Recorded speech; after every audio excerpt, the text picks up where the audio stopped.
क्या आप भी हैं आर्टिफिशियल और नेचुरल प्लांट लवर? तो कर लीजिए परिवर्ल्ड के चैनल को सब्सक्राइब, जहां आपको मिलेगी प्लांट्स से जुड़ी हर जानकारी। नमस्कार, संवाद पे आपका स्वागत है। मैं हूं चेतना शर्मा आपके साथ।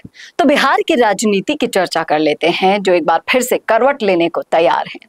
चुनावी समर महज कुछ महीनों की दूरी पर है और जैसे जैसे तारीखें करीब आ रही है, हर दल की रणनीति, हर बयान, हर संकेत महत्वपूर्ण होता जा रहा है। इस संदर्भ में महागठबंधन की ओर से मुख्यमंत्री पद के चेहरे की घोषणा का अब तक ना होना एक अहम राजनीतिक संदेश देता है।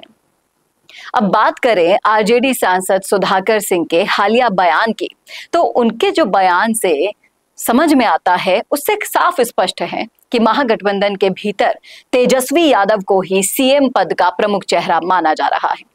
सुधाकर सिंह का यह कहना है कि सबसे बड़े दल का नेता ही तो मुख्यमंत्री पद का दावेदार होता है। एक परोक्ष लेकिन स्पष्ट संकेत। महागठबंधन में नेतृत्व को लेकर कोई भी भ्रम नहीं है। इसमें कोई दो राय है ही नहीं कि बिहार में आरजेडी सबसे बड़ा घटक है और तेजस्वी यादव ने पिछले कुछ सालों में खुद को एक गंभीर और जन स्वीकार्य नेता के तौर पर स्टैब्लिश भी कर दिया है। चाहे वो पिछला विधानसभा चुनाव हो या फिर केंद्र सरकार के खिलाफ विपक्षी गठबंधन इंडिया की कवायद हो, हर जगह तेजस्वी की राजनीतिक भूमिका काफी ज्यादा दिलचस्प रही है। अब बात करें सीट बंटवारे पर मतभेद की नहीं या फिर राजनीतिक चुप्पी की कर लेते हैं, तो सुधाकर सिंह का यह दावा है कि सीट शेयरिंग पर कोई मतभेद नहीं है। राजनीतिक दृष्टि से ये बहुत मायने रखता है। ये या तो गठबंधन में वास्तव में परिपक्वता और समन्वय का संकेत दे रहा है या फिर मतभेदों को अभी तक सार्वजनिक ना करने की रणनीति बता रहा है। बिहार जैसे राज्य में जहां जातीय और क्षेत्रीय समीकरण सीटों की राजनीति को प्रभावित किया करते हैं ये दल, वहां सीटों का बंटवारा एक बहुत ही संवेदनशील मुद्दा होता है। ऐसे में सार्वजनिक रूप से एकता का संदेश देना बहुत जरूरी है, भले ही पर्दे के पीछे ये कहानी कुछ और दिखाई देती हो। अब जिस तरीके से सुधाकर सिंह की अगर माने, तो उन्होंने ये भी स्पष्ट कर दिया कि तेजस्वी यादव को मुख्यमंत्री पद के लिए आम सहमति प्राप्त है और सहयोगी दलों की ओर से किसी और नाम का प्रस्ताव अभी तक नहीं आया है। लेकिन भारतीय राजनीति में सहमतियां अक्सर परिस्थितियों के अनुसार बदल जाया करती है और जब तक आधिकारिक घोषणा नहीं होते, तब तक संभावनाओं के सारे दरवाजे खुले रहते हैं।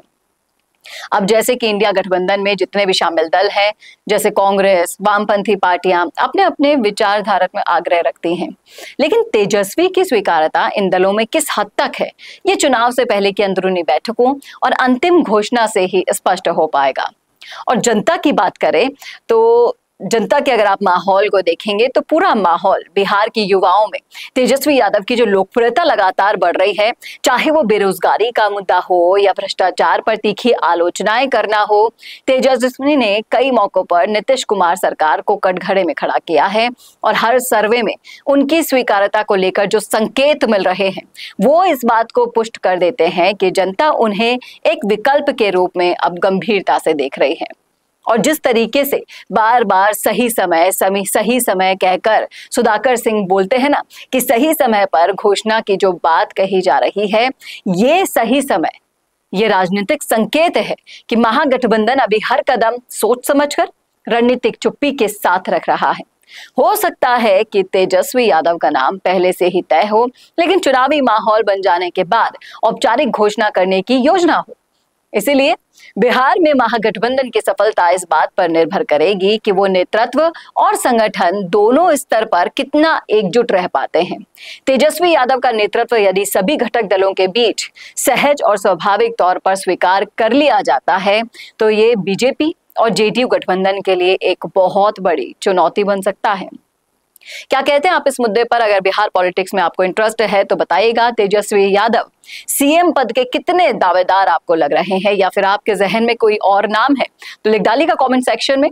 और ऐसे ही वीडियोस के लिए देखते रहिए संवाद भारत का। भारत के लिए नमस्कार। भारत का सबसे तेजी से बढ़ता हुआ डिजिटल न्यूज चैनल, जिसका परिवार 4,17,000 लोगों से भी ज्यादा बढ़ रहा है, वो संवाद न्यूज चाहता है हर जिले और हर राज्य में मीडिया पार्टनर्स। तो अगर आप बनना चाहते हैं संवाद न्यूज के पार्टनर्स, तो कांटेक्ट करें नीचे दिए गए नंबर्स पर। इसके अलावा अगर आप वीडियो एडिटर बनना चाहते हैं या फिर न्यूज इंडस्ट्री में बतौर इंटर्न सब सीखना चाहते हैं, तो संवाद न्यूज के जयपुर हेड ऑफिस में काम करने के लिए संपर्क करें स्क्रीन पर दिए गए नंबर पर।